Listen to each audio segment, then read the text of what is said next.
MSC is one of those cruise lines which people either love or absolutely hate, and routinely gets shocking and poor reviews online. They've been labelled by some as nothing but loud, packed, noisy party ships that are to be avoided at all costs.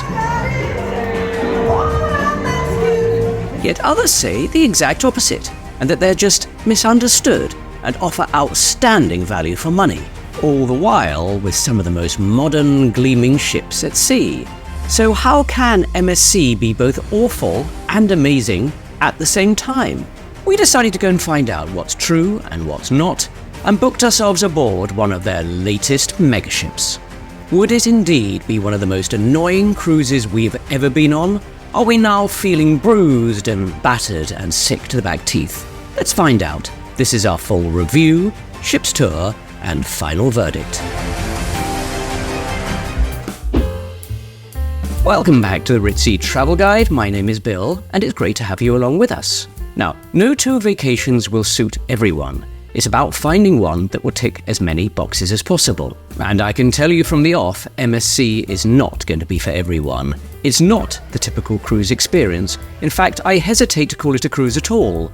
We'll come on to what I mean by that in a moment. Added to which, MSC is releasing ships quicker than everyone else out there. Blink, and they've launched another ship. No doubt you've seen their adverts, with prices that seem almost an absolute steal. In fact, at times, almost too cheap to be true. And this has been driving the MSC business, churning out the ships and mass sell the product. So what we want to do in this video is help you decide if you should give MSC Cruises a go. Will it be that magical, dream-filled experience, or will it end up being the nightmare from hell? But don't come to any conclusions just yet. Before you think we've already written off MSC Cruises, hold on for just a moment.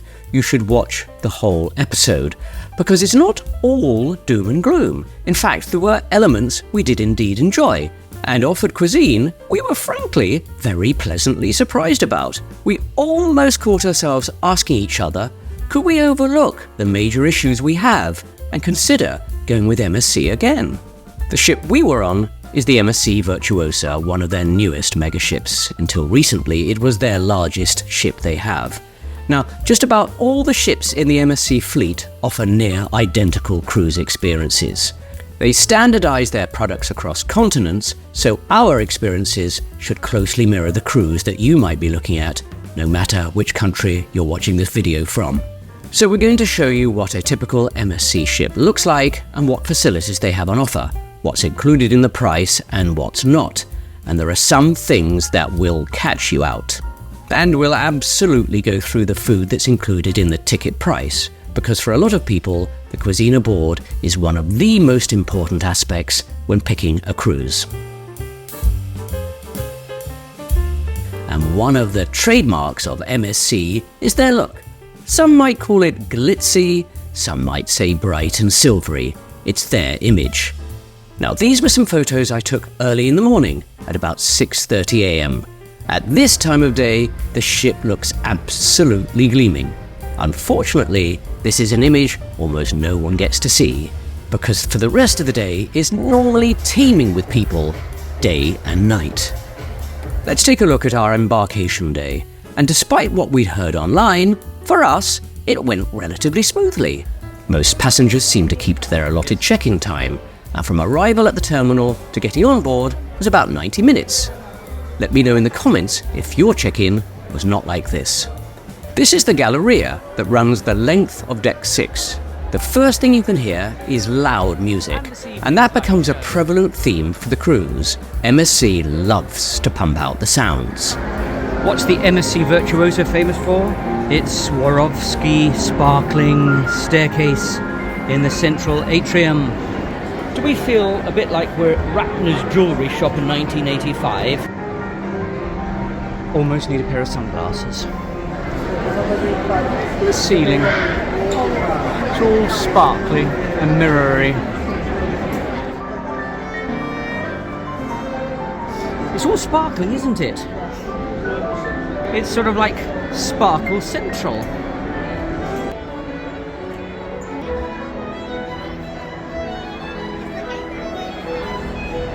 And one of the more striking and notable features of the Virtuosa is this galleried walkway, almost a little bit Las Vegas style, like the Venetian over there.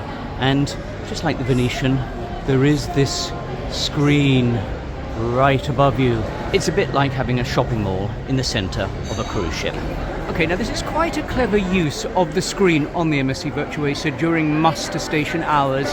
It puts a deck plan telling you where your muster station is. Well done, actually, MSC. That's quite innovative. Now, in just a moment, we're going to look at the bars and the dining available on the ship. But first, let's cover the outside deck areas in the pools, because this is one of the biggest problems we found on our MSC cruise. During our cruise, we put out 3 live vlogs, and in those, we showed you what the pool areas were like on a daily basis. Let's go back and take a look at those and see how that went. I'm here at 7:45 in the morning. I thought you might want to take a look at how it feels now. It's absolutely beautiful at this time of day. Not only is the weather hot, but because the ship is empty. But let me tell you, this is a rarity. The ship has not looked like this at any other time except the crack of dawn, because there's almost nobody here. Any other time of the day, it is absolutely packed. It's absolutely jammed. We've never been on a cruise where the pool areas feel so busy. Must be 100% capacity. Can you get more than 100% capacity? It was impossible to find a lounger or a place to relax. The area is just not adequate for the number of passengers. And this feeling of being absolutely rammed by the pool never lets up. It's like being in a tin of sardines, night and day. Added to which there were quizzes and games around the pool constantly, all at top volume. Wow, that's the queue to get some fast food, some pizzas, burgers and ice cream. Okay, there was no space on the lower deck. Let's see what we can find on the upper deck. Will we have any more luck finding somewhere to relax or space out or call our own? In addition to the main atmosphere pool, there's also the horizon pool at the aft. Let's take a look at that. In general, this area was a little quieter and did feel more relaxed, but yet again, there were sadly never enough recliners. They were gone by 7 AM each day, and I know that because I was there to film it. Just to say, it's 6:58 in the morning. I'd say at least, what do we reckon, 3/4 of the deck chairs have already been taken, way over half. Let's call it 3/4 because it's happening very fast in front of me. Very soon there will not be a deck chair to be had. Okay, update 7:12. Absolutely everything has gone. Not a space to be found. Now, somebody told me that MSC has got the correct number of passengers aboard. Meantime, if there's no space in the pool outside, you can always come inside. Would you say there's more or less space on this pool inside than there is outside? Difficult to tell. There's quite a lot of people in that pool. By the way, if you're enjoying this video, please do give it a thumbs up, as it lets us know we're on the right track and you'd like to see more of this sort of material. Okie dokie, next, and lest you think our review about MSC is all bad, hang on, we do have some good news, and we're talking about the main dining rooms aboard. Before we went aboard, we read review after review online, pretty much slamming the main dining rooms, saying the food was low quality or cold. We'd like to completely disagree. We've been on cruises costing 2 or 3 times as much as this, and they were no better. A good evening to show you the main dining rooms in operation is on the formal or gala night, where people dress up a little. It will also give you a heads up on dress codes for the MSC. We had 3 such nights on our 40-night cruise, so let's drop in on that evening and a couple of the others. Formal night. Dressing up, glad rags on. All the gala night photographs taking place.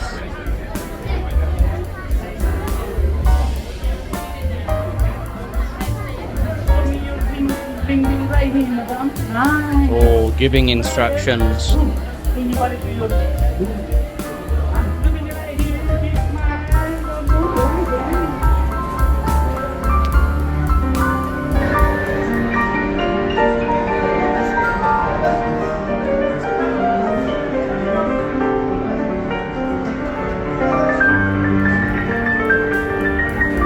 And our assigned dining room for the cruise is the Symphony. All very shiny and silvery. Some might say bling. Let's be charitable and call it modern elegant. And they're large dining rooms. Hello, how are you? Evening. Sir, everything's fine?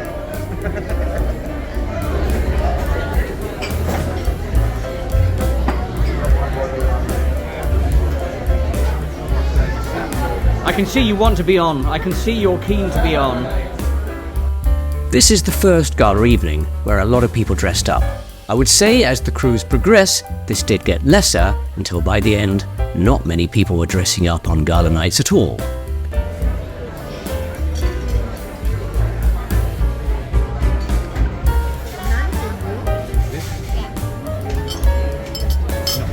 Something that I do applaud MSC, and particularly on Virtuosa for, is the spacing on the tables in the main dining room.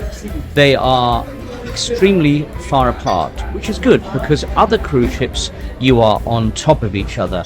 On MSC, they are nicely spaced apart, giving you privacy if you want privacy. Some people like a communal table, in which case you can do so, but for those who prefer their own table without literally being on top of each other, well done, MSC. You have spaced those out nicely. For those who want to know what's on the menu in the main dining rooms, let's quickly run through a small sample of what we ate. Gala night, a salmon timbale. I could order everything on the main course today. Mediterranean evening in the main dining room is extremely good. You've ordered 2 main courses, which of course you're allowed to on a cruise. Actually, I could have ordered everything on the main course selection. Very, very good paella, this. Full of flavour. Got the texture right. Lovely prawns, mussel on top. Beautifully presented. It's a good meal. It's a whopper. Fantastic. Well done, chefs, tonight. It's an extremely good meal. What do we have here for the main course? Mahi with salsa and mash. Okay, for vegetarians, what can you have? This is a very good-looking vegetarian strudel. And now suddenly there's a second dessert for hungry people. What's this one? It's a white chocolate mousse ice cream with dark chocolate sauce. You felt that the first dessert was so fantastic, you immediately ordered a second one. Just needed to be sure the desserts were good. So despite all the criticism that MSC gets for other aspects of the cruise, we 100% have to say that the main dining rooms are a shining beacon. The maitre d's are friendly and professional, and the waitstaff, without exception, were gracious and delightful. If there was a situation that we might cruise MSC again, the main dining rooms would be one of the major contributing factors. Let me know in the comments if you agree with us about the main dining rooms. Now this video is all about the experience of being on an MSC branded ship and how it feels. For those who want to know specifically about the exact ship we were on, the MSC Virtuosa, we're putting out a dedicated video covering that from top to bottom and what we thought about it. Depending on when you're watching this video, it's either out or it's coming out imminently. Remember to be subscribed so you know when that video drops. Let's now move on to entertainment aboard MSC ships, one of the most divisive and corrosive arguments about passengers who go with them. Traditional cruises feel it's way too loud, in your face, nightclubby, and with pounding non-stop music. Because of the layout of MSC ships, they are very open plan, with one area leading to another. There is no real way of escaping the noise. If you don't want the loud parties, you're not really going to find an easy way to avoid them. This is Deck 6 and 7, the Galleria, which hosts most of the entertainment, bars and restaurants, and it's the main thoroughfare throughout the ship. Just about everything leads off this area. You pretty much have to go along here to get from A to B on the ship. and you're going to be right in the mix of whatever entertainment is on. Most nights there's a party as well at various times throughout the day.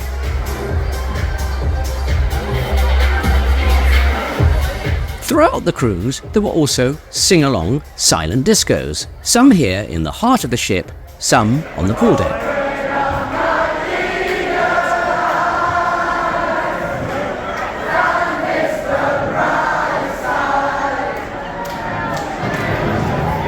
So, getting ready for the silent disco. It's up on deck. But here's the problem. 6,000 passengers on board. What have we got? Yet again, we've got queues. And this is a recurring theme. There are 6,000 people trying to do it at the same time. You could say that this has been a cruise of queuing. There has to come a point where you say, is it fun to queue for absolutely everything that you do on board? All MSC ships have multiple bars, clubs and pubs. I shot this footage quite early in the evening, as later on there was almost no way to get in with way too many people.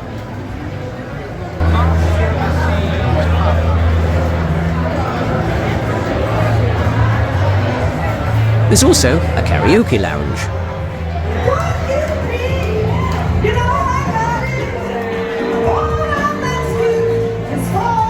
As for other entertainment on board, there's also a large theatre, which unusually for a cruise line has 3 performances a night. But as capacity is just 1,000 in the theatre at one time, and there are over 6,000 passengers, not everyone is going to get in. Most of the shows were song and dance and Broadway musical varieties. I would rate them as okay. Not particularly groundbreaking, normal, middle-of-the-road cruise line stuff. Okay, so who says there isn't any highbrow activity on board an MSC ship? We're off for a few minutes to see the opera and the ballet. I say a few minutes because we don't know how good it's going to be. Let's find out.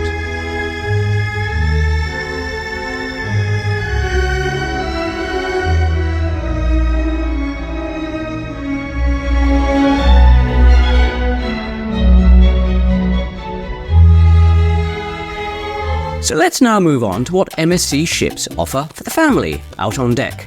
Most of their new ships have an aqua park with flumes and slides, as well as an assault course.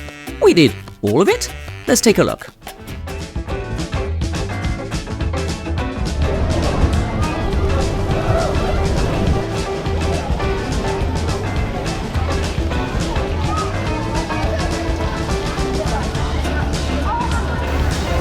Bright blue sky on the upper deck of the aqua park.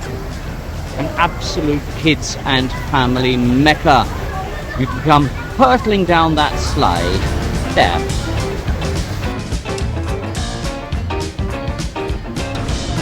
How old am I? I'm going on the cruise. I should be hurtling down that. Right to green. Systems go.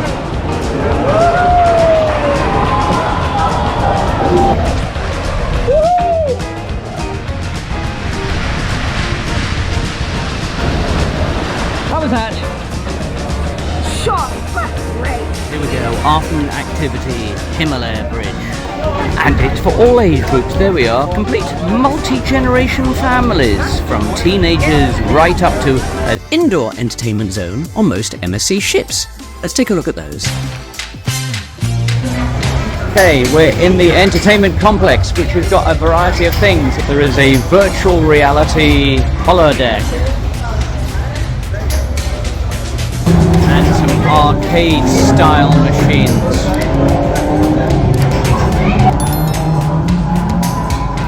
It's got some Formula One simulators. And there's a bowling alley.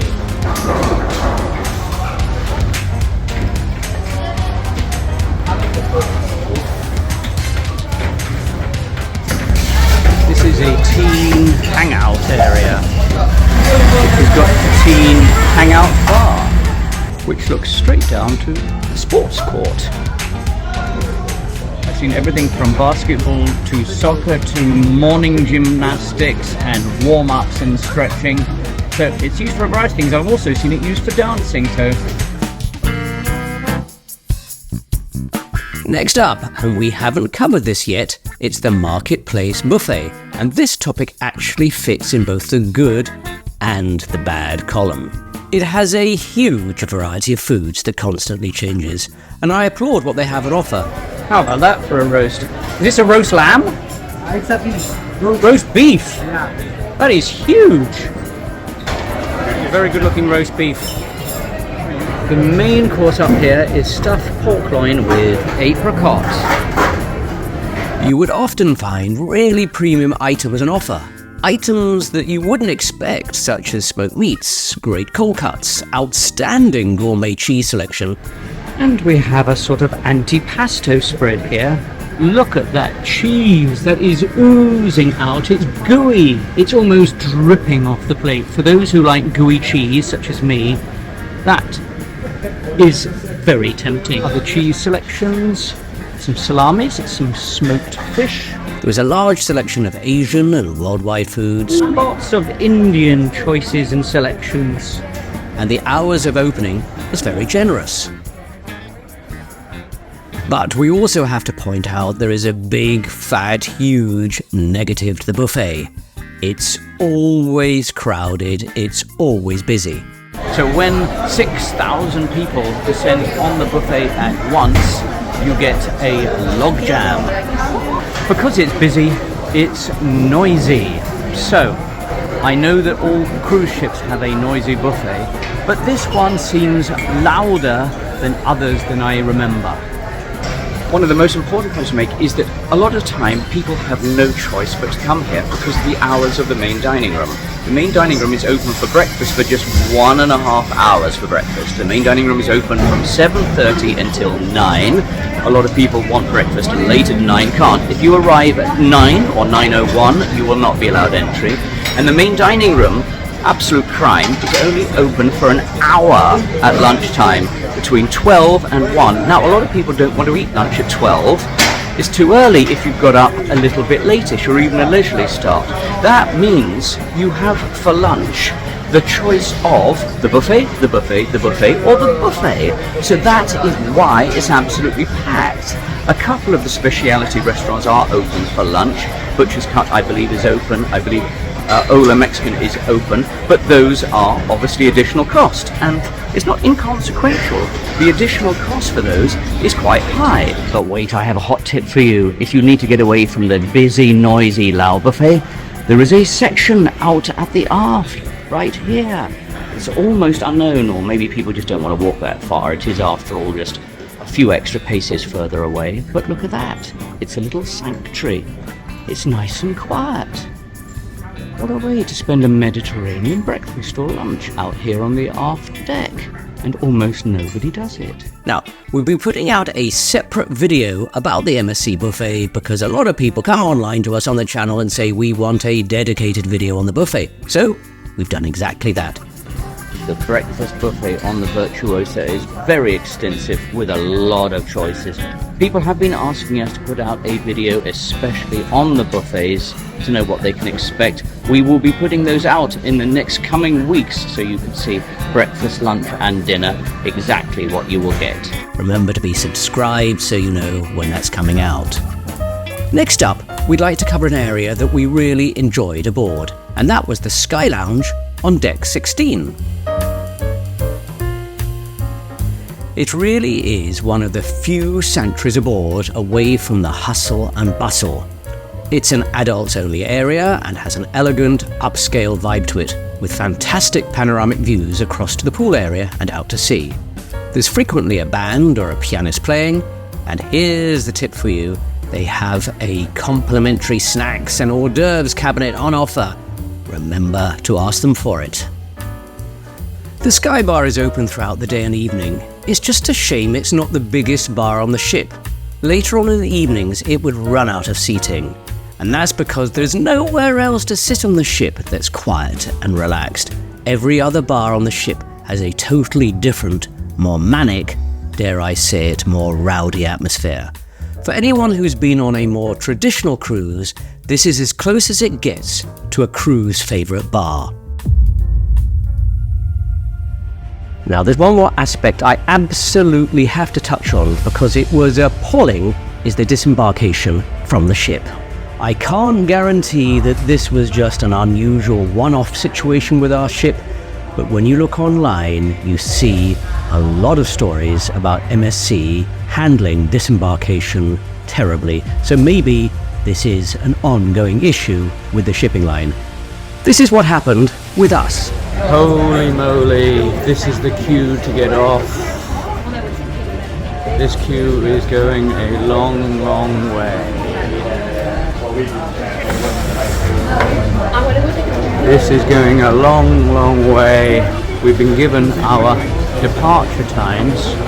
So either everybody's been given the same departure time, there's a hiccup, or it's always like this at disembarkation off the ship. I'm not sure which one it is, but we could be standing in this departure queue for a very, very long time. We can't even go through that way, so we're going to have to bypass this way. This is chaotic. I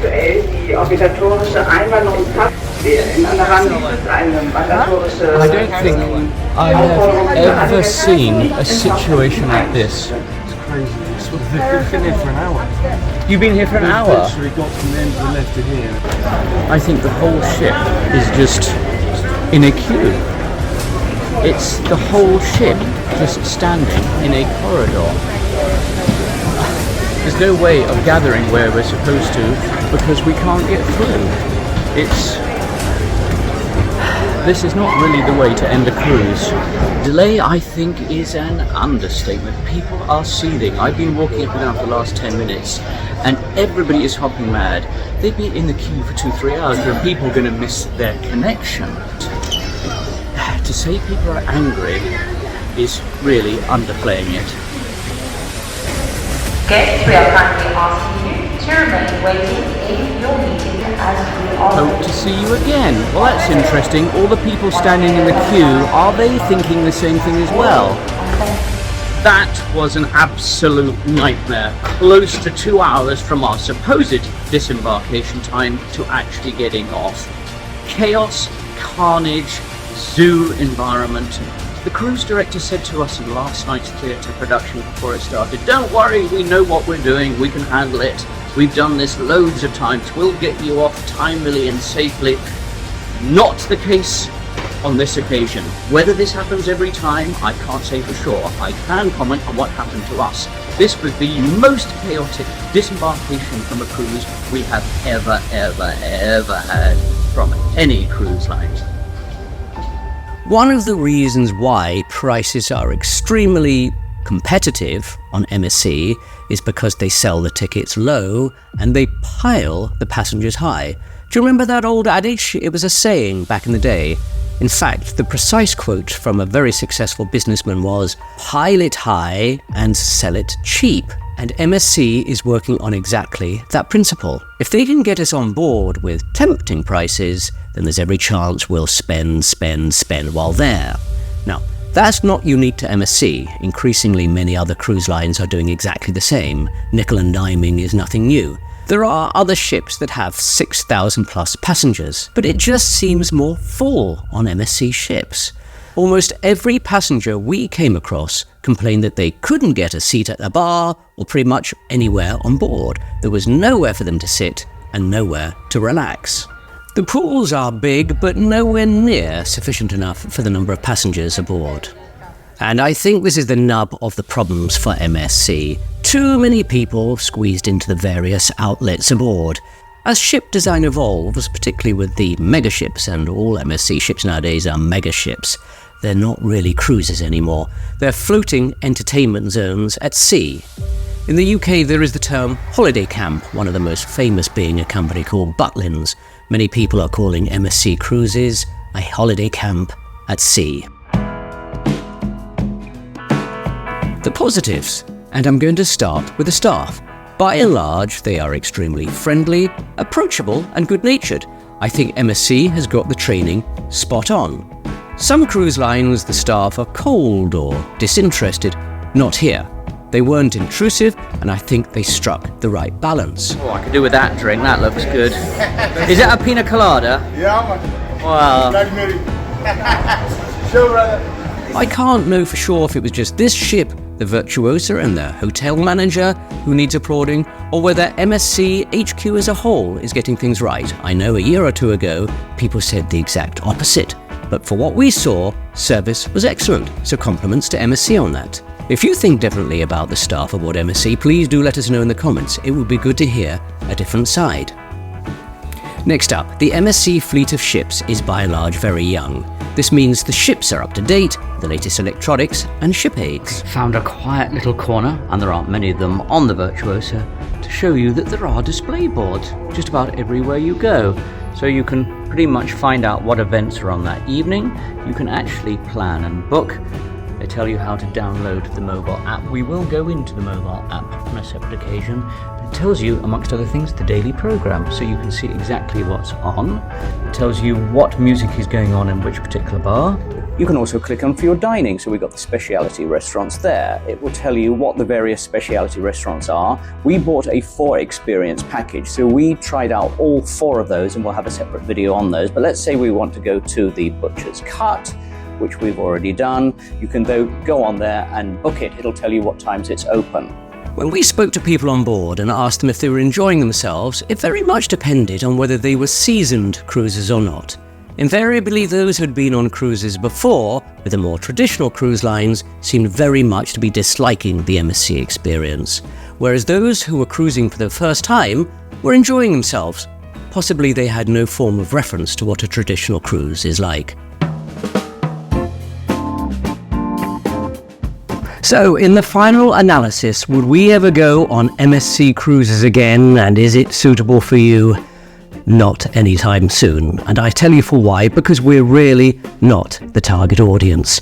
And for me, it's just way too packed, way too jammed on board. Everywhere you go, it's full and loud. It's rather like going to a busy supermarket at prime time and all the aisles are jammed. It's just not fun. If you look at the whole business ethos of MSC and the way they operate, it's huge mega ships and pack the people in at low cost. Remember that old adage, sell it cheap and pile them high. So if you're going to go on an MSC cruise, you've absolutely got to be aware it's going to be packed pretty much throughout the ship. Packed at the pool, packed at the buffet, packed in the bars and the pubs. Everywhere you walk, it's going to be rammed and busy. And if you look at the numbers, MSC almost always operates at full capacity. Very occasionally you'll see some last minute availability where maybe they're at 70 or 80%, but by and large throughout the year they're operating at full capacity. So if you're hunting for that quiet season where you think, I know, I can get it on MSC, it's low season, I can get a nice itinerary, lovely idea, but highly unlikely you'll get a low capacity MSC. And I know what you're thinking, it's full because it's cheap. You're absolutely right, you can get some bargains. But again, you've got to look very carefully at the numbers, because with MSC, they get you on board and then a lot of things are not included in the price, which ultimately bumps up your overall cruise price from what you originally paid. A prime example of this is the main dining room. They force you to buy a much more expensive ticket if you want to have any sort of flexibility in changing your dining time. Otherwise, you're either going to be left with a very early dining time or a very late one, which finishes almost at midnight. You also have to look at who the competitors are. MSC ships do have family activities, such as the flumes and the aqua park and the assault course, but they're getting left behind. Norwegian Cruise Lines and Carnival have much more high thrills activities aboard. MSC's offering is a little bit tame in comparison. So again, yes, MSC is cheaper, but so is their product. So is there anybody I think MSC is suitable for? Well, absolutely. If you're on a budget and you've got a family, then it's probably for you. For the ticket price, $400, $500, $600 or pounds, depending where you're booking this, you can get a 7-night, sometimes a 40-night, for that price. And if you're really cautious and really careful, you don't have to spend much on board. And it doesn't take much to start racking up the costs. You look at that 10-pin bowling, you look at that Formula 1 race simulator, they are very expensive. You've got some kids who are pushing you to use them, your bill is going to go up, up, up. And we haven't even got onto the subject of the yacht club. That's the business class section of the ship, where you have your own swimming pool, where it's not going to be cheek by jowl, where you have your own club area, your own restaurant. But the yacht club is only for 5% of the passengers. So we haven't covered that because we want to show the part that 95% of the passengers see, the main section. And the yacht club is expensive. It's double or triple a normal cruise ticket price. Now, I dare say there are a lot of people watching this who are saying, but I enjoyed MSC and fantastic, I'm glad you did. But I bet you that's because you are much closer to the correct target market that MSC is after. And by that I mean you're with family, you're either a parent or you're a grandparent who are with young children who want a good, no frills ticket price. And for that, MSC does tick the box. So you've really got to be part of the correct target market. But I wager if you're looking for a more traditional cruise experience, you may end up getting very frustrated with MSC. Now, don't forget we have several other companion videos going with our MSC Experience video. We're putting out an extensive port guide video showing you exactly where we went and giving you tips and tricks of how you can get the best out of those ports. Lunchtime, we've been walking around the streets, we're getting hot and hungry. What better idea than come to an authentic tapas restaurant? We keep adding more to it, the table's groaning. You see, this is the problem. They said, would you like some chorizo? So we said, yeah, let's have some chorizo. Oh my goodness, we just said no more. We keep taking more food. So good, your food. We have our speciality dining video showing you exactly what we ate and whether we think you should try them out. Well, this is actually a huge table before we even start, and this is just item number 1 on the table.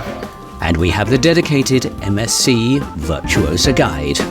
Thanks so much for joining us on the Ritzy Travel Guide. We hope you found this useful. Don't forget we have several cruising videos on our channel, and you can watch them here and you can watch them there. We'll see you in those videos.